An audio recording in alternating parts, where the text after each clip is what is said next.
graduates, and generally broken down, making mistakes, learning from costly mistakes. Now, with diploma, my facility management strategy has changed. No longer fighting, but even if that still happens occasionally, so that happens.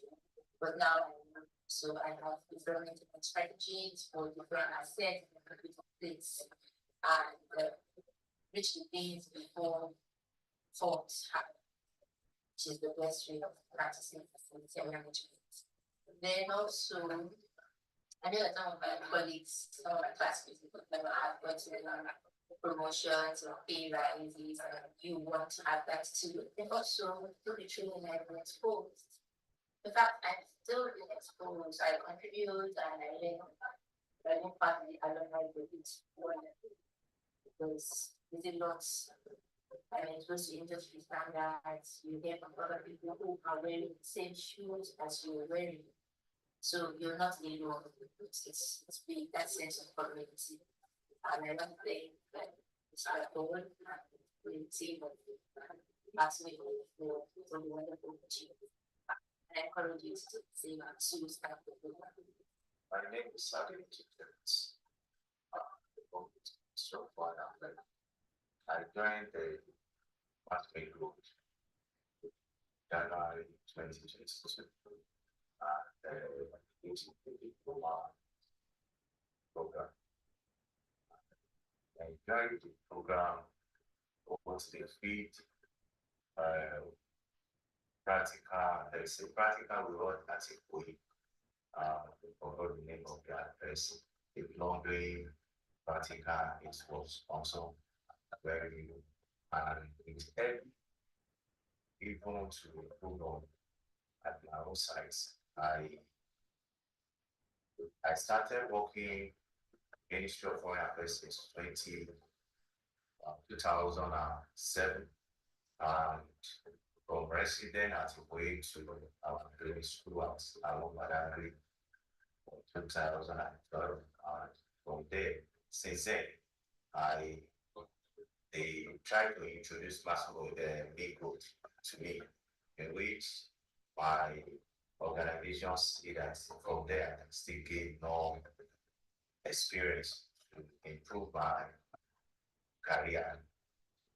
Since when the area of registrar asset register, I improve on it. The area of requirements and make sure that all materials and everything is being kept safe. And in the area of maintaining the generator and also help me about both the cleaning of the environment. It was so awesome as Migold was we still continue to be great. We enjoy Mr. Paul, Mr. Emmanuel. I can't remember all the resources. We really enjoyed it. And pray that God Almighty will continue to continue to us the Max-Migold.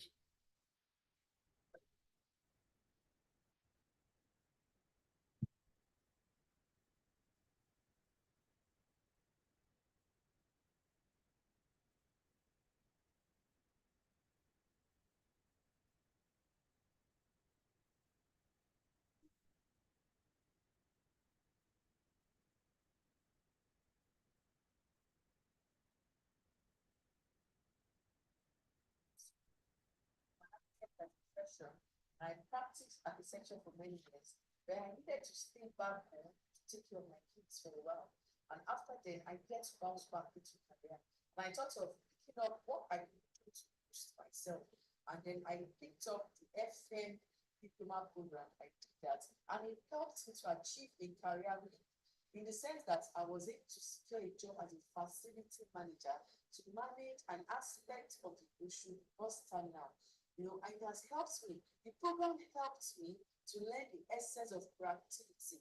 You know, it helps me to be proactive, to be able to work with my team members. Now, this is a program that is open to anybody from any field. once you do this program, is facility management diploma program, taught how to be able to function as a facility manager.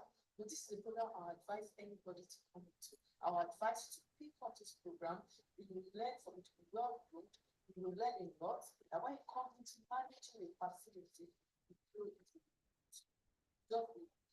So you learn how to prepare in case of emergencies. You learn how to do your maintenance plans. You learn about skills, about safety and security. You learn how to do your facility condition assessment, also to make your assets register. So please register for this program.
My name is Bola Stowa.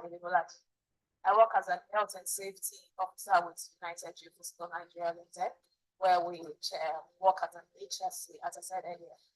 Initially, I would say that facility management training is like I am just getting incorporated into it now because it's just getting more embraced into the system.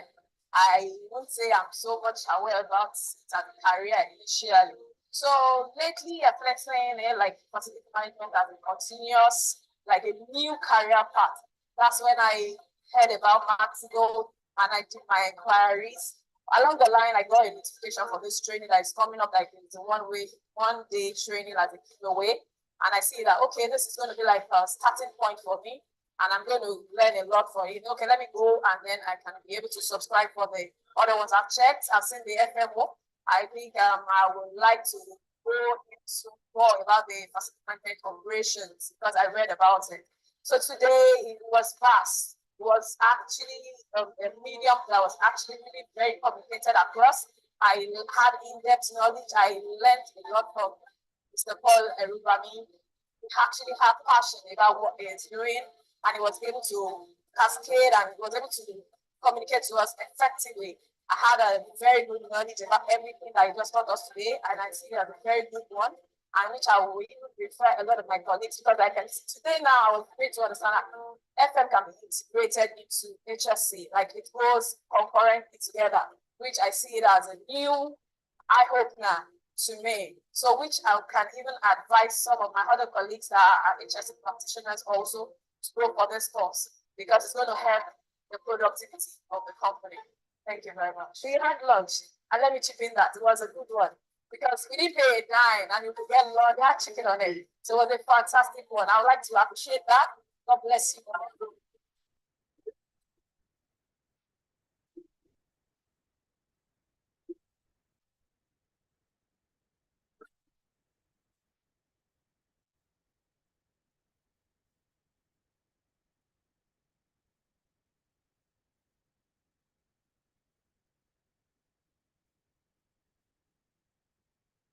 And I'm here for the Max-Migold facility management back theory.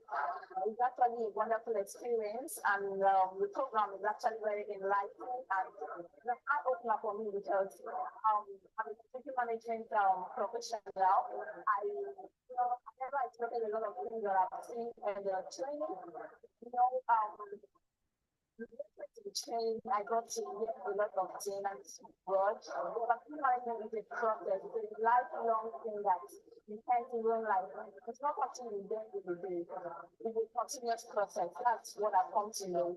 And then with this series, with this program, it's actually something that will bridge the gap between the knowledge gap in facility management in Nigeria, actually. So I think that is for everybody for his good work and giving back to the society. Thank you.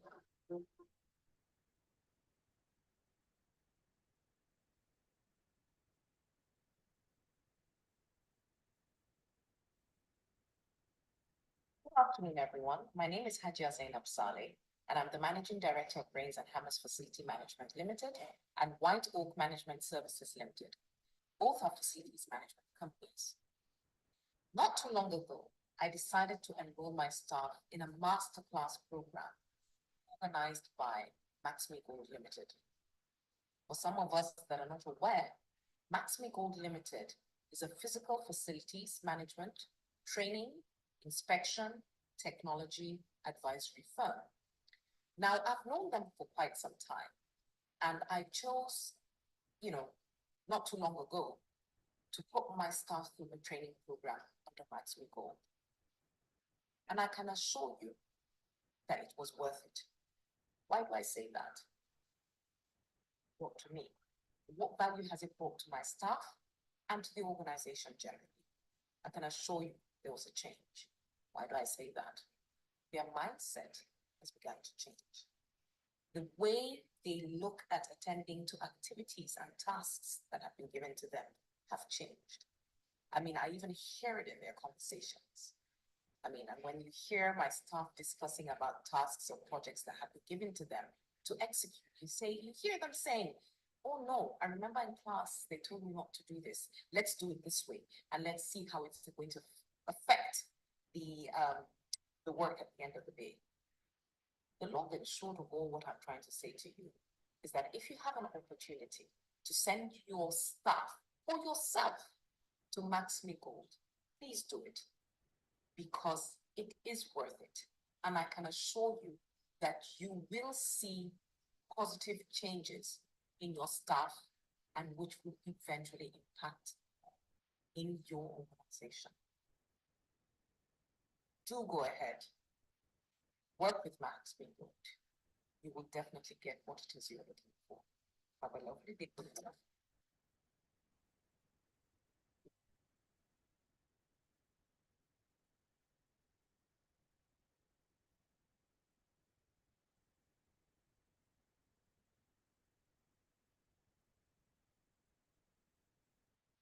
Experience of this is quite breathtaking. On the 13th floor to the ground floor, very same things that are not seen before. So, for example, we talk about the water chillers, we talk about the way things are moving, the management system. We talk about the future. This building is a gold standard for the future buildings.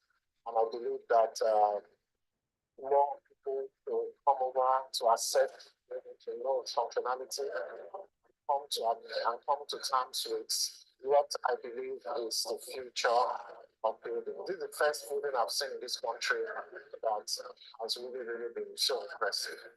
And I believe that this is just the beginning of great things to come.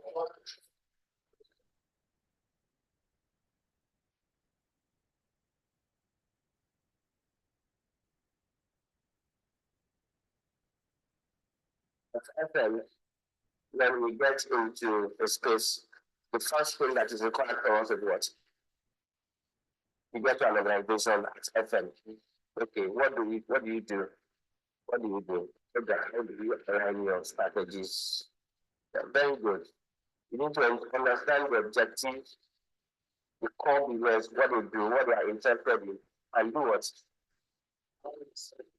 Thank you very much. You are aligning all these things that you know about energy, about generator, about feeling. You want to ensure you are aligning it with the objectives of the organization. And this is the place that a lot of approaching very well together. This is my objective as an organization. As a CEO, this is where I see this organization in the next 10 years. I will be a value to me. They will be a support to me to ensure that you support me with the legal supports and requirements that will take me seamlessly in a cost-efficient manner to my 2030 goal. That is where we stand at Stabilities Management. If I'm going and see your organization, I'm going in this direction, and my facilities manager is pulling me into my primary friend, and is pulling me in the other direction, and is unable to convince me that, oh, this is a better path. Let us look in this direction. He's unable to convince me. He's not telling me I should come here. I mean, it's not in alignment now. All right? Then we will have the package. This is a four-thing thing. Facilities management. And the foundational failure for most facilities management.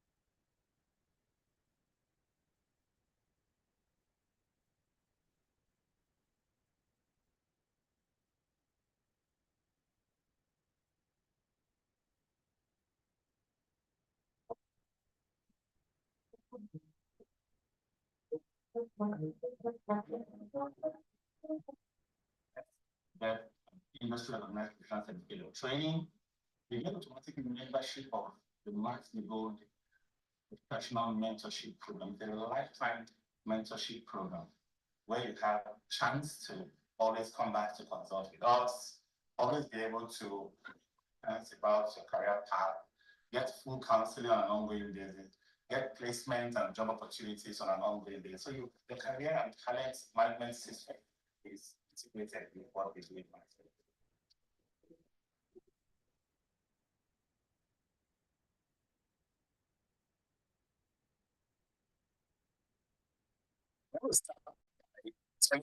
Three things that are going to define facility management in Nigeria in the next 10 years. One is going to be a strong scarcity of facility management skills. You know why? Nigeria is the fastest building economy across the continent right now. We are building vast estates, massive World Trade Centers, commercial office blocks, and uncountable volume and amount of capacity is being built in real estate. The explosion is huge. But you know what? Just like when the Bible prophesies of a famine, not a famine of food, but a famine of knowledge, skills to manage those facilities. That's coming, and it's coming very quickly. You are pioneers in taking advantage of that first phenomenon. You are always going to be recognized as one who thinks, talks, and does things differently. Because we do not teach you just to become able to manage buildings. We teach you how to become a better person so that you are more useful to the built environment. I'm not only asking you to go out there and show that you can manage facilities. I'm asking you to take positions as masters and trainers in facilities. I'm actually talking about an acute scarcity that's coming of skills. There are no first degrees. There are no diplomas. a few masters that churn out about 100 people a year. In fact, the master's degrees right now are competing with what we are doing with our diplomas in numbers. But in quality, the story is different. If you put someone with an academic master's degree and someone with a Max-Migold diploma in FM in the job, the difference is felt within a month of working together. Hello.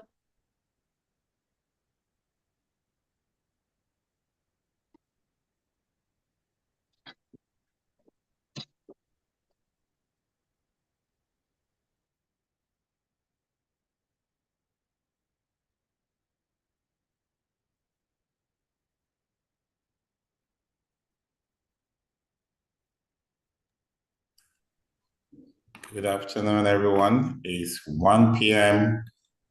on a Thursday again, and it's my pleasure to be coming to you with today's episode of the Facility Management Launch Hour. My name is Paul Erubami, and I'll be your host again today. I just need a quick confirmation that my audio is clear and you see my screen. Yes, sir. Okay. Audio is clear and screen is working. Okay, good.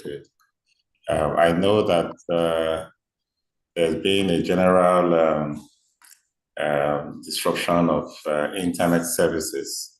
I don't know whether it's just an operational issue that's cutting across almost all the networks or it's deliberate, but in any case, we will try to stay on course.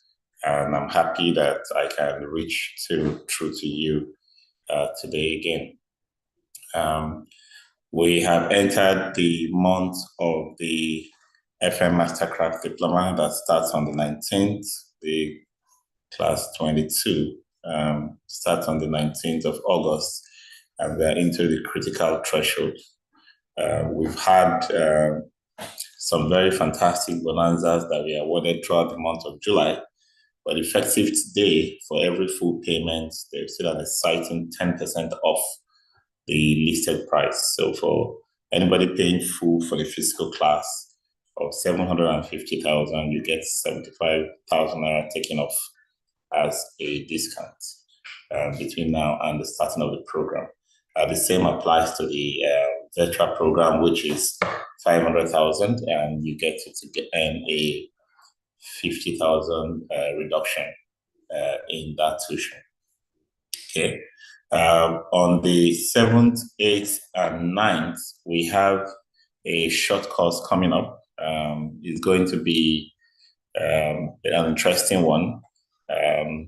If the most people for the course are already on the virtual subscription, so the course will go on as planned, 7, 8, and 9, and we're going to be covering topics in maintenance, in operations, of strategy, health and safety, and project management in those 3 days, including some workplace productivity courses. So if you want to join, that's just 225,000 naira for those for 3 days of comprehensive training with certificates that you can take part in.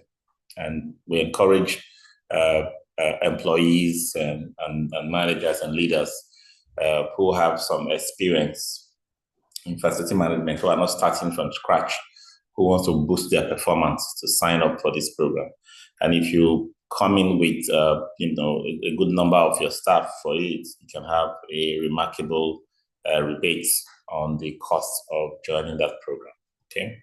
The same thing applies to the FM Mastercraft. We have the corporate booking discount that can give you up to 50% of the tuition for a group of more from the same organization. All right.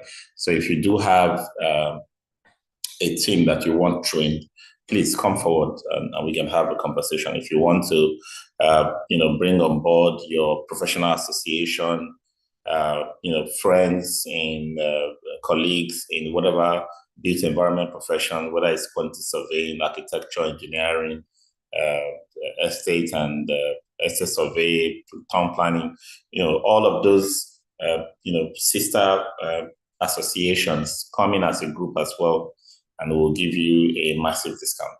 We've extended this to architects in the past, to engineers in the past, have a good group and give them, massive discount up to 60, 70% if possible, depending on the number that comes. We've also done the same for cleaning, a group of cleaning organizations, and we hope that when we make this kind of offers, we'll have someone coordinating from the internal end, and that makes it successful. Okay. All right. So.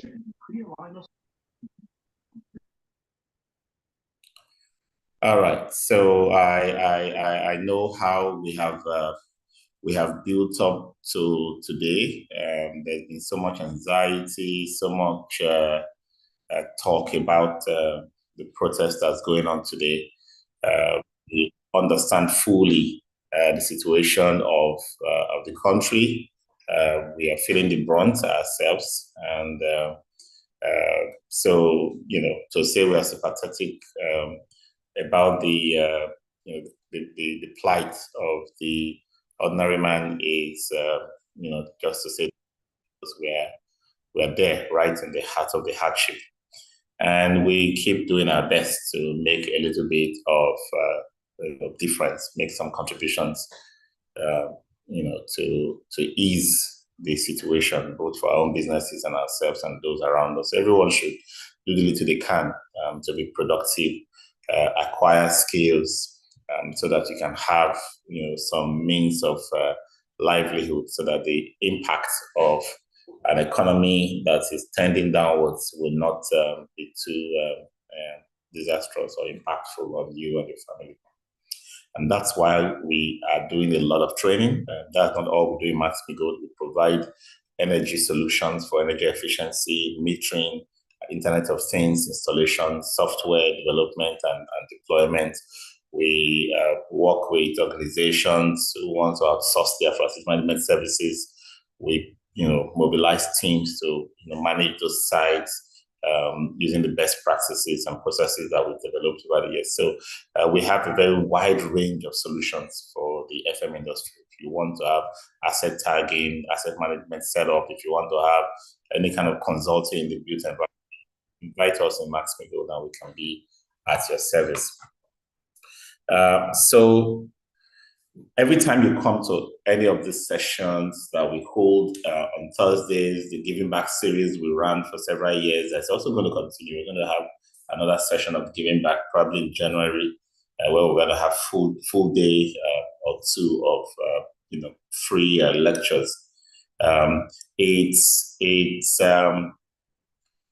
They give you a sample of what we have in store, right? So if you've attended this free training every Thursday that I've been having, you will see that they have a pattern. So we'll do core FM courses, and then we'll do personal development, productivity, all other courses that helps us to improve ourselves. The whole idea is keep learning, keep getting better, keep doing better, and you will not only excel in the jobs that you have right now, you will likely not be the one that will be asked to leave when the economy goes down, right? And even if it does happen that you have to change job or switch, or you resign and leave and move for something else, you will not stay at home for a long time, because you have built a lot of these skills, because you learned them and you're acting on them. That's the first thing. The second thing is you need to have some form of certificates or certifications for every of the skill that you acquire. So if you learn about business writing, the last time we talked about respect, the other time we talked about leadership, we talked about customer service, we talked about communication. Don't just, I've heard this, I've taken notes, I'm not acting on it.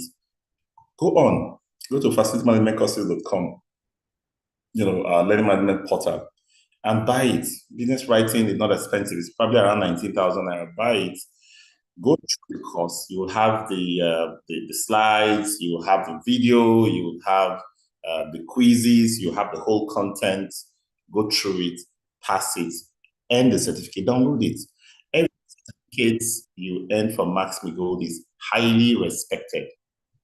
So even if it's just 20,000 you pay to learn about this, and you earn certificates with it go a long way in adding up to your list of qualifications. So don't wait until you have big money to go for a big training, master's program or whatever. Pile up little, training and certificates, as you build your career. That way you become better, and you don't even know it, in terms of no impact in your pocket because you're able to do it. So take that opportunity. If you have questions about our training, about our services, about issues or challenges you are having at work, the resources you need, it's better you're in our communities. We have the WhatsApp community. You can come in there to the Max-Migold training WhatsApp platform and meet 500-600 people like minds in that environment and have conversations. We'll respond to your questions there. Join the Max-Migold business and training Telegram group. That's another group that has close to 1,000 people or more also able to interact. Join the Telegram group. We have a Facebook group. And that's even more global and international because we have a lot of people from all over the world in our facility management services and training group. Okay, so take advantage of this. Go on LinkedIn and connect with me, Paul Erubami. If you search for me on LinkedIn, you definitely see me. And I respond to a lot of conversations on a daily basis, and problems are solved with these conversations. Okay, so let's keep engaging, let's keep getting better, and let's keep being the best of what we can be in our various professions, in our various jobs. Okay, so that brings me to what we're trying to talk about today, business writing. I've already got an attestation that you can see the screen, so I'm going to get right into it. So when we talk about communication, we talk about different types of communication. Writing is just one of the types of communication. And it turns out that it is the one that is supposed to be the highest level of impact from our efforts in terms of where we are not, and we can reach through where we cannot come physically through our writing. But many people struggle with writing. Okay, so we're going to basically just talk about a few basic things about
all right, I apologize for that break. I saw it coming because of what we experienced in the last day or two concerning internet instability. So thank you for keeping faith and staying.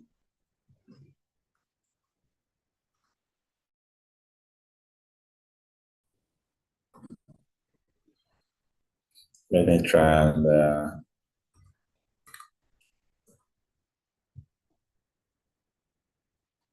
okay.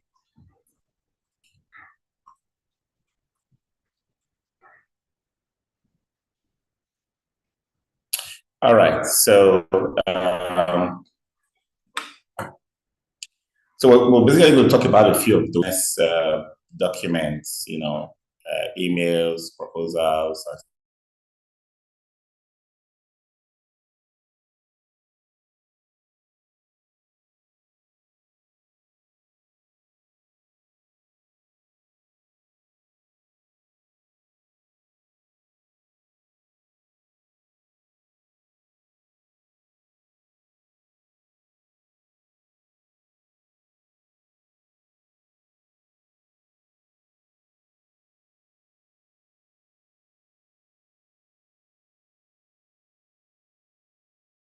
Written off my video would help.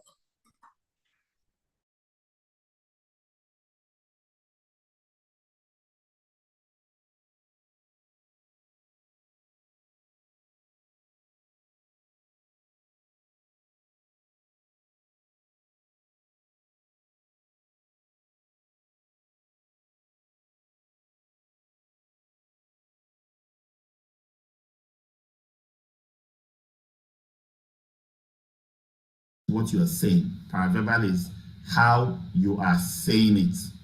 The tone, the speed, the pitch, and the volume. Sometimes you may just, when recounting a story, for example, how somebody who refused to pay a certain bill after consuming the bill was not humble about his indebtedness and was even shouting at you when you came to ask for the money and so on and so forth. When explaining that story, people cannot pick the tone, the pitch, the volume, and the speed in a story of how something happened. It's only those who were there that can add those paraverbal aspects of that communication. Because when the exact words are recited again, with different pitch, different tone, different volume, different speed, it may something that was very negative might begin to sound positive or vice versa. Okay, so let's think about that. And then there are the non-verbal, right? The non-verbal is the gestures, the body language, the things that accompany your words as you talk, the movement of your arms, and so on and so forth. And then you also have the written communication. This one's, you write an email, you send a text message, you put on a WhatsApp chat, you put on a group, you put on social media, and so on and so forth. You are trying to communicate, but you are not there. You put out the information and you are not there, right? So that's the whole idea of a written communication.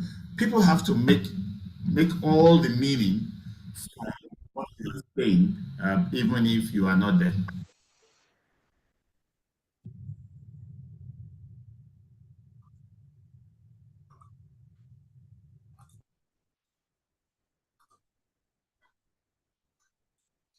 Thank you all for remaining calm as we battle this internet situation. So I have tried every available options, Airtel, Glo, MTN, and I think this connection to Airtel might hold. So let's be optimistic. Now, back to, writing, business writing. Some of us may not realize that little mistakes or little errors that goes in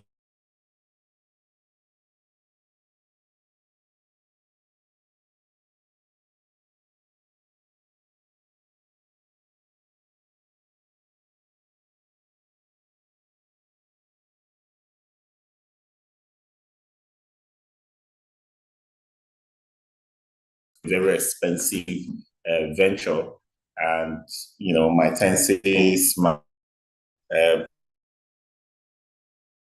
grammar of if I may,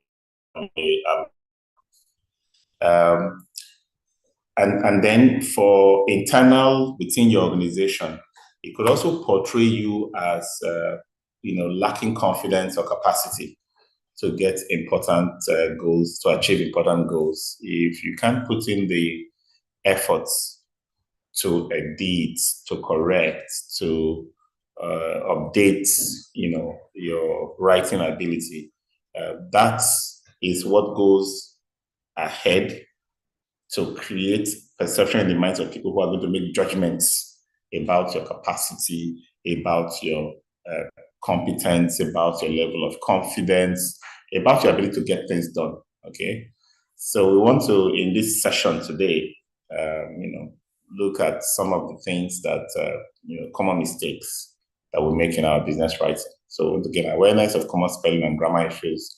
We want to review basic concepts of sentence and paragraph construction. We learn them in school. As if we are going to start afresh talking about everything, but just to prompt us to remember some of the things we've learned before. Because now we are in the field, we are in operations, we are in management, we are in the business, now what we're supposed to have learned is now being tested. Okay, so if you say, oh, we learned this in primary 3, we learned this in SS3, we learned it in our general studies in year 1 university, right? How are you able to translate that to reality in the workplace? Because you might have learned it to pass exams, So things like agenda, when you hold meetings, you prepare an agenda. Do you distribute it? Do you prepare minutes of meetings? How do you write your emails?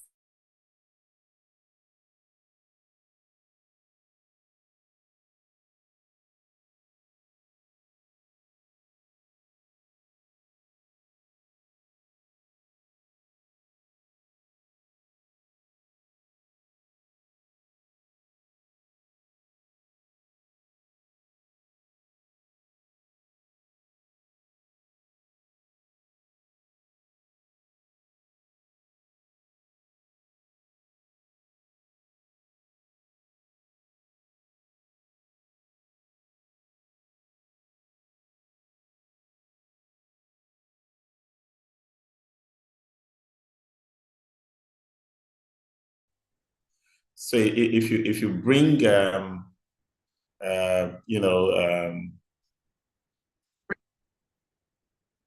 if you bring casual writing approaches or the language we use in casual conversations in business writing, it doesn't mean that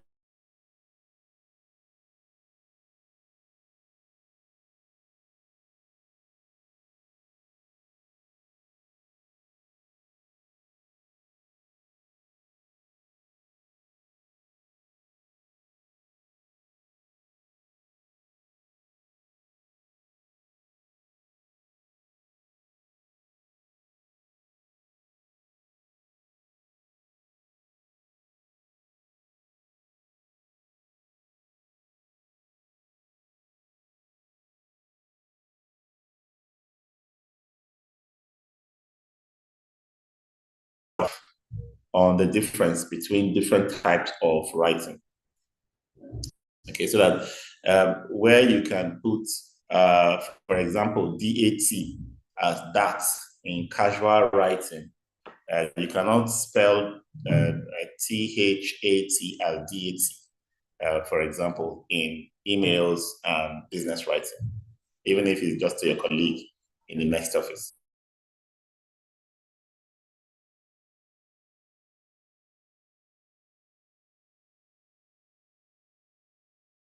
Spelling, you probably think, okay,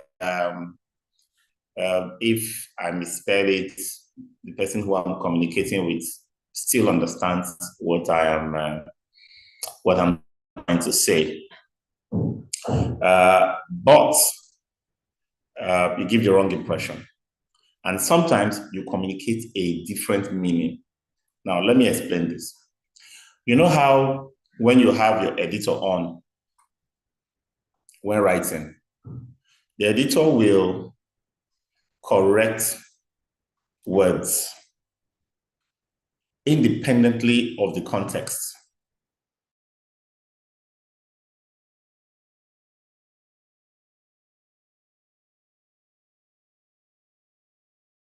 AFFECT versus EFFECT. The editor will not tell you that the spelling is wrong because the spelling is, but they are two different words.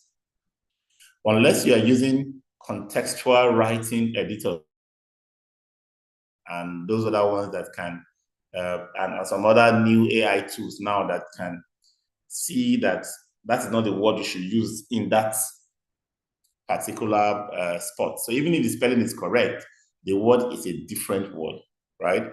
So we have to be very conscious of spelling, right? And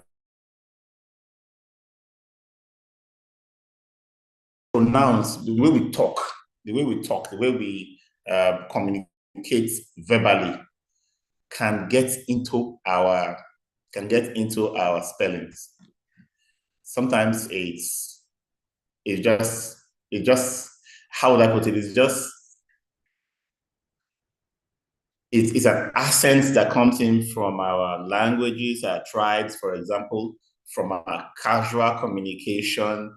And then when we now begin to write, surprisingly, we are seeing ourselves writing the things the way we say it. So we need to be very conscious. So spelling is a big deal.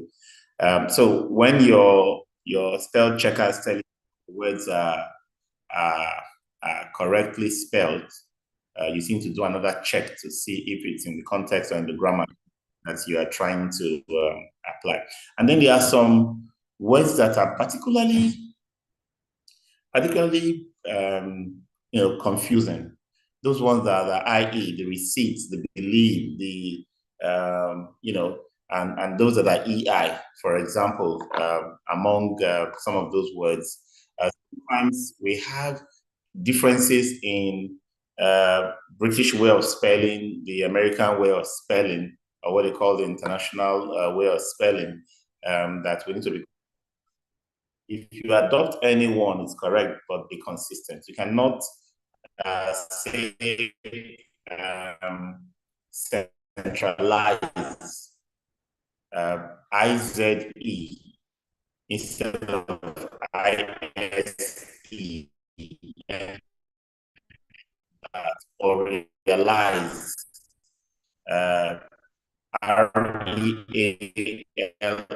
REALISE, right?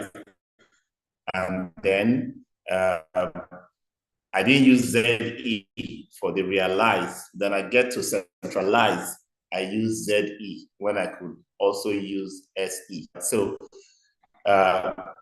these are just minor inconsistencies that can come out of your inability to check how you are using the particular version of English that you are writing with. Okay, so these are all.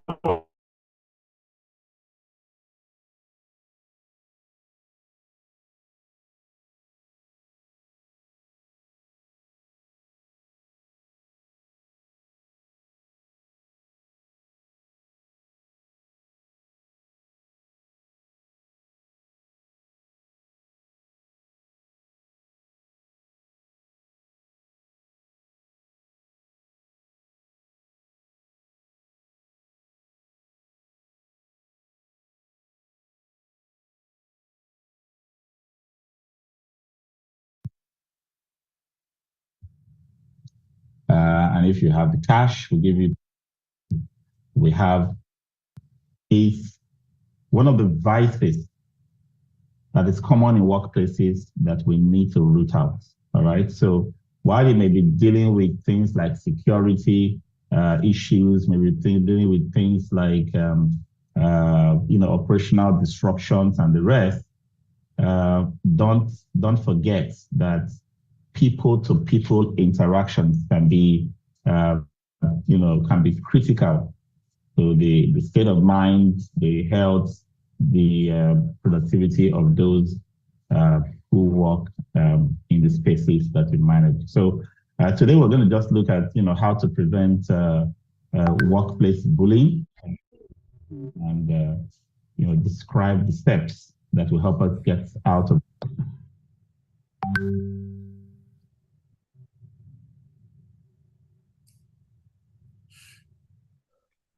So, since we are having these frequent breaks due to internet, I'm switching between all three of them. And sometimes all three of them are having issues at the same time. Since we're having this, I want to just explain to you what we're going to do after this. We will re-edit the entire video and post them on all of our platforms: Google, YouTube, Facebook, LinkedIn, the two channels on LinkedIn, so that if you missed out because of the continuous breaking of this conversation, you can always go back to watch it. And if you go to Max-Migold channel on YouTube, you'll have hundreds of hours of free training that you can participate in, including every episode of the lunch hour that we've been having from inception. So don't feel too disrupted by what's going on now regarding the internet, disruptions. All right, so grammar. These are rules of syntax. Grammar violations in the business document can affect negatively on a professional or a company, just like spelling. So we must make sure that we deal with grammatical errors and rules. Okay. A few, subject-verb agreement. You cannot start a sentence and then miss the sentence with singular versus plural in the same sentence. It cannot be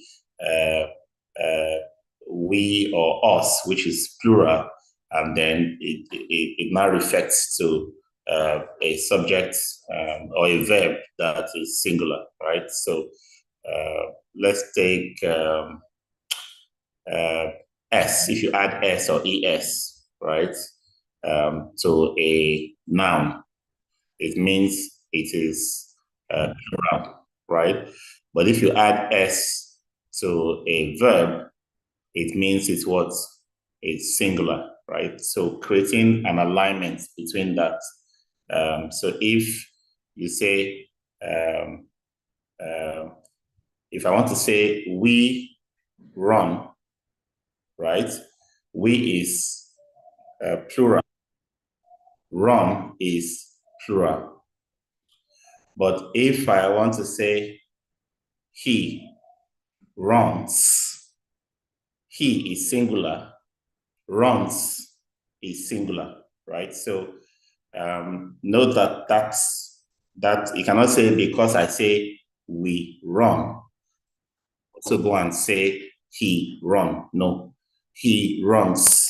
So that way you have created alignment. The subject and the verb are in agreement, and that particular rule of opposite way of treating singular and plural between nouns and verbs must be understood. Okay, because the S turns a verb to singular, while the S turns the noun to or a subject to plural. All right, and then talk about the tenses. I'm sure many of us must have gone through some of these in our elementary days. The perfect tense, past perfect, future perfect, different tenses that we can use when writing. So I'm just going to reel out a brief description of each one.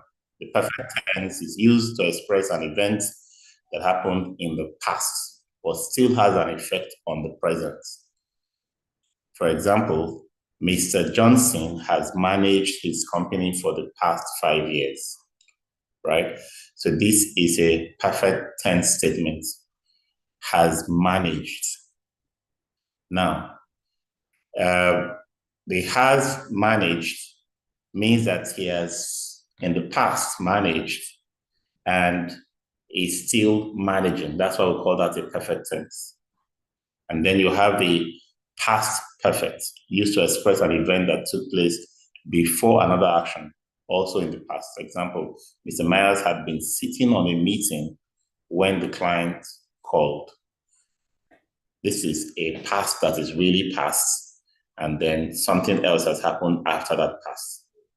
You have the future perfect, used to express an event that will have taken place at some time in the future. For example, I will have finished by 10 p.m. Even though I'm using the word finished, it is not a past tense. That's why we say it's a future perfect, because finish versus finished, the impression of finished is that it's past, right? I will have finished by 10 p.m. The have added to the finished makes it a future perfect, right? So sometimes we may not consciously know which rules that we are applying. We may not consciously know which rules we are applying. It just we because we listen to a lot of English, we practice writing, we talk, we read. Some of these things come to us almost naturally, right? It comes to us naturally. So what you try to do is, instead of thinking about the rule itself, think about how what you are writing sounds, and be careful that the way you talk will affect how you think about what you are writing. Because if you move your literal translation from any of our languages, Igbo, Yoruba, Hausa, or any of dialects of all of these languages, you will find that certain combination of expression will make sense as a translation or a literal translation from those languages that can detract from the rules of grammar. Okay, so what you can do for most of the common words that that disturb you, you can set up what we call a cheat sheet, a sheet of paper where you write down some of the things that you want to be reminded about. So I will think about how do I write database? Is it data, space, and base, or database as a single word? Both of them is correct, but I need to be consistent, right? And so on and so forth. Whether it's a spelling or grammar, it's important that we adopt when we have options, adopt the one that is and be consistent with it in our writing. All right, then sentences are the basis of every written communication. And the sentence is made up of the subject and the predicate. The subject is what the sentence is about, which is usually a noun or a pronoun. The predicate tells something about the subject, right? Often indicated by an action or verb, right? So the committee recommends a full inquiry over this matter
Don't worry, I'm sure we're going to have better sessions after today, but at least let's keep going.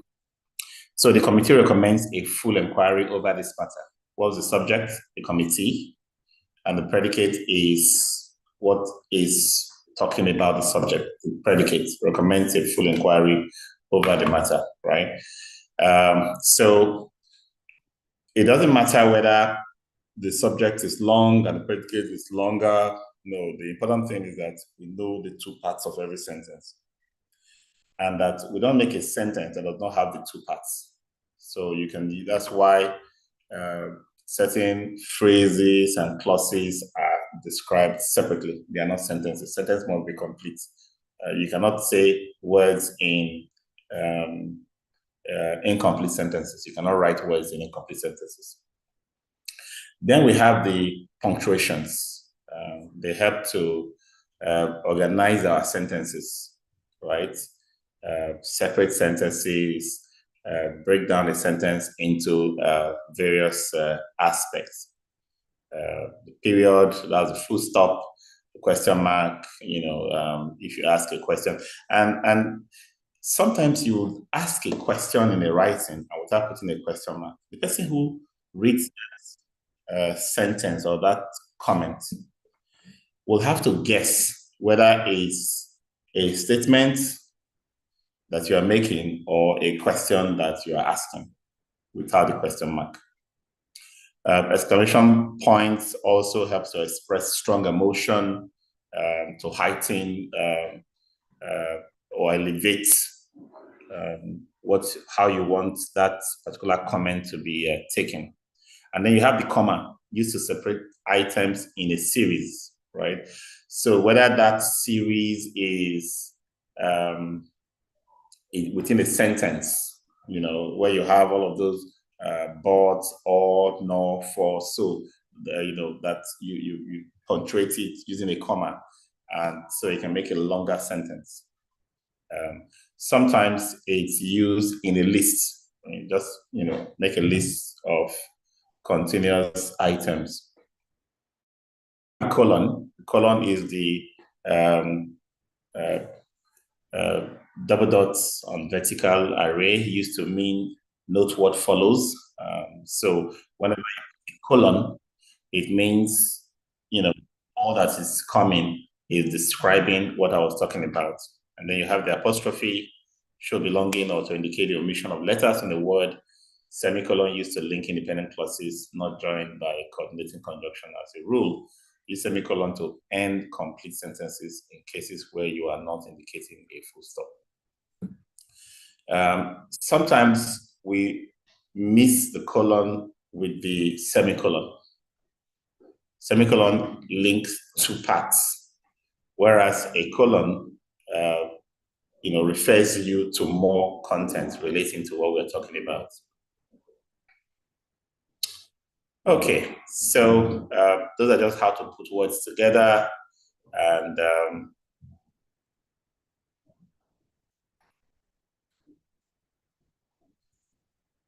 now, so let me go to the concept of paragraphs. I've seen some write-ups that are just muddled up, right?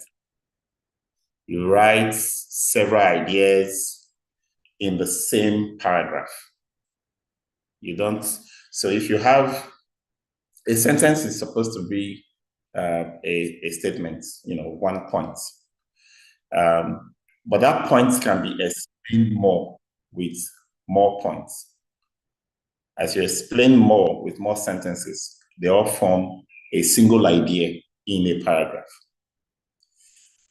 Now, if the idea is changing, even if it's leading from one idea to another idea and there's a logical flow in conversation, you need to start another paragraph.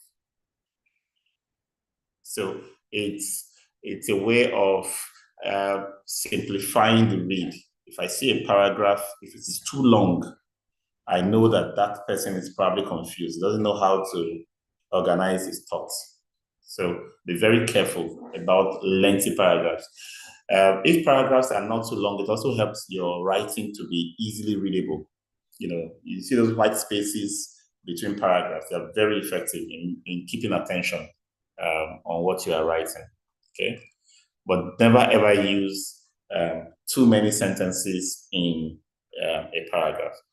So the basic parts of a paragraph are the topic sentence, which introduces it, the supporting sentence. Sometimes supporting sentence could be more than one, right? And then the closing sentence. The whole idea is, it is a single idea that forms a paragraph. It shows that you are composed and you know what you are working on. Keep your main idea central. Decide how to best explain your main idea and outline first before starting on your writing. When organizing your thoughts in any writing, you create. I would normally use what I call a dump or a clip dump. So I'll write plenty things, just leave them there in outline formats. Sometimes I'm doing research, getting more content, just leaving them in outline format. In some cases, I will organize by editing to make what I am I'm piecing together mine by paraphrasing them first before I start organizing them. So I'll now start shifting some, put some up, put some in the middle, put some at the bottom in another sheet. So I'm taking from the clip and organizing before I now begin to rewrite them again. So organizing is a bit of work, but it starts with thinking through, first understanding what you want to convey and deciding how the thought should flow. You want to guide the thoughts of somebody who's going to read your writing. You must decide how that thought will flow to the logical conclusion you want the person to make. Okay, so let's talk about agendas for meetings. You can't have meetings. In fact, I'm sure most of us are aware or familiar or have experienced meetings that are just from nowhere to nowhere, basically all over the place. Okay, so if you want to have that kind of control, manage your time and be effective and get results, you must have meeting agenda. Meeting agendas help the meetings to flow well. It helps you to get the right ideas out. It helps everybody to stay under control, in check. So that the conversation is trackable. We know exactly what led to what. We know what points we are making because you sent the agenda. So the purpose of the meeting must be known, the time, date, and location must be known, and advanced preparation guidelines is very key. Every meeting somebody is invited to, you must know what his own contribution is, you must know the objective of why he's being part of that meeting, and he must know what he needs to prepare to bring to the meeting. It's very important. And everyone coming to a meeting should also know who is being invited, right? Because sometimes you go into a meeting and you don't know who was being invited, your preparation just goes off because now you find yourself in the midst of an audience you don't understand and you're not prepared to deal with, okay? So it's important that we have that. So that's the whole idea of why you must have an agenda, and that agenda must be shared in advance. This falls squarely on leaders, managers, bosses, secretaries who handle calling for meetings and stuff. It's very important that we put this into our professional practice. Too many of us, just know that certain meetings hold. And from one meeting to the other, the objectives, the agenda items, the discussion pattern just flows according to the will or whim of one person or a group of people that are very powerful. So there's no order, and many people just go there and waste their time. Sometimes without an agenda, timing is a big issue. People just talk. One person, there's an agenda in some cases. The agenda says we're going to have 5 items to discuss, and this meeting is going to be for 1 hour. And one person in addressing agenda item 1 talks for 17 minutes. The remaining 7 people in that meeting have not said a word. On agenda item 1, that meeting is gone. It's already lost. So if I were to set that agenda, I would say, agenda item 1, this is what we want to discuss. This is what we want to achieve. This is how long we have to discuss agenda item 1. Right? That means if we are 7 in the room that are going to address that issue, we should give room. So if that meeting, that agenda item 1 is given 15 minutes, for example, it means that nobody should speak for more than 1 or 1.5 minutes on it. Whatever is your thoughts relating to it, say it and be direct. be conscious of other people's time. There must be somebody who has enough authority or imposition to put everybody in check. Get to the point. Please, keep everybody. So we say, no, let everybody speak. Let them express themselves. Let's be free. We shouldn't be stampeding anybody. We shouldn't be. But hey, people who do that most of the time, they have a hidden agenda. They want to hijack everything. They want to be the one to impose their opinions on others. And they're not democratic. Because if you want to express yourself with all the time that we all have to express ourselves, how selfish is that? Even if you are the boss, control your input so that others can have time. And then emails, convenient and effective medium to conduct business communication. Emails also require certain etiquettes. There is the toll field, the person you are addressing who should respond. There is the CC, which is the carbon copy field. This person is being informed. The carbon copy person can also respond because everybody in CC is also visible. And then there is the BCC, the blind carbon copy, which means nobody knows each other in that category are not supposed to respond. When you're blind carbon copied, most of the time because we don't want you interacting with each other or knowing who else is in that category. So it's a secret mode that you cannot, expose by popping in a response when you are blank, except when it particularly says, let's assume an RFP goes out and says, all of you should respond, to me. If I'm the one that blind carbon copied all of you and you all respond, it comes straight to me, individual. It doesn't go back to everybody. But if you click respond or reply to all when you are CC carbon copied, then definitely everyone else will see what you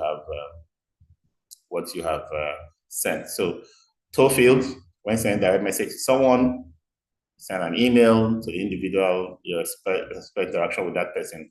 CC, carbon copy, send a copy of the email to people who are not meant to be the direct recipients of the message, but still need to be kept in the loop, right? Like a manager needs to be kept in the loop and so on and so forth, when talking with your subordinates. Using the BCC field, stands for blind carbon copy. Place an email in this field. Recipients are blind to other recipients, receiving the email, right? It offers privacy, and as such, shouldn't be abused. And then, for all types of business writing, we should be conscious about the acronyms, the short forms, the abbreviations that we put in our writings, like using D to represent D, THE, for example, or putting all capital letters in a line item, or using BTW, by the way, to represent by the way, instead of spelling it out, or IMHO, in my honest opinion, or laugh out loud, LOL. Those are not things for emails, to be honest. So even if you've been doing it, desist. Try working your way out of it. And then we also do business letters. We send letters to organizations other than ours, whether to invite them, whether to send proposals, whether to sell something, whatever it is. We do those interactions. There are basic structure for such formal communication between business to business.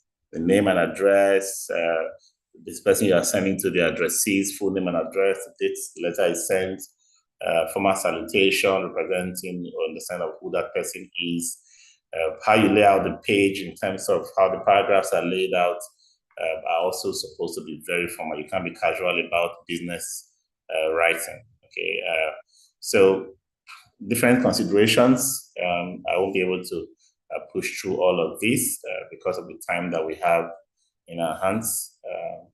it's important that we follow the basic rules for putting together business writing. I can't imagine receiving a letter or a proposal or something from another organization, and the person who wrote it did not put a name. You know, I've seen some of them say, "Oh, dear MD of Max-Migold, we're sending you that. At the end of it, I don't have a name, a designation, whatever that helps me know who's the person behind this. Even if you say we are Unilever marketing or we are Dangote procurement, you still need to make sure that document is coming from an individual. Okay, and that applies to virtually all types of writing.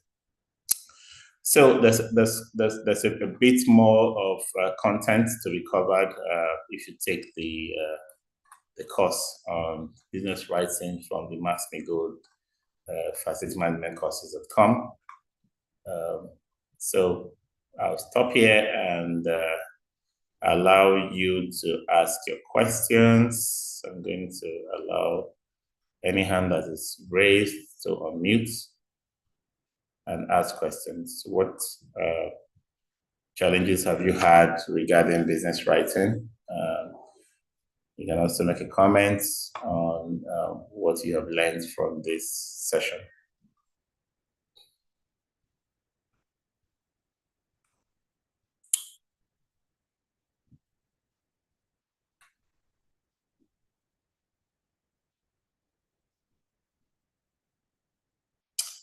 So if you are in the training group on WhatsApp, you can also put a question there. You can chat me directly. Hello, sir. Yes. Femi. Good day, sir. Yes, Yes. sir. How are you, sir? Very well. Yeah, okay. Would you encourage modern times now? We have all this chat GPT, AI, and all that aids in writing things like this. Yes, Would you yes. encourage? Yes. Would you encourage people to use these avenues to do writings for businesses? Definitely, you should. You should, but there is what we call humanizing your writing. Most people use it and they don't even know how to humanize it. There's a particular way AI writes that if you copy and paste from AI, anybody that sees it sees you as fake, unintelligent, without any input from you. So AI should be a source of content, not your final write. I cannot represent you. So when you prompt AI to give you an output, you put that as part of your clipboard, right? And then you humanize it. You take the ideas and write it the way you normally would write, because there is something about how you write, how your organization writes, the kind of content you guys dish out that comes out from just you. So if you are trying to use AI, let AI be a source of ideas and inspiration and copy and content that you can use to work. I know some people now have, they now have one AI that generates content and they have another AI that humanizes. Even at that, if that content is tested on AI checkers, and corporate organizations have tools for doing this these days, and they realize that your copies are coming from AI, they won't take you seriously. So I won't say no, don't use it. I say yes, use it, but use it as a source of words or data or content that you can work on. So you must humanize all your writing. Okay. Okay, thank you very much, sir. You're welcome. Okay, so thank you all for being here. Let's keep engaging. If you're not connected with me on LinkedIn, you can as well do that. Go to Paul Ebani on LinkedIn and connect, and then we can keep conversations going. Until next Thursday, when we'll come again with another, exciting episode of the launch hour. Have a good day and the rest of the week. Bye-bye.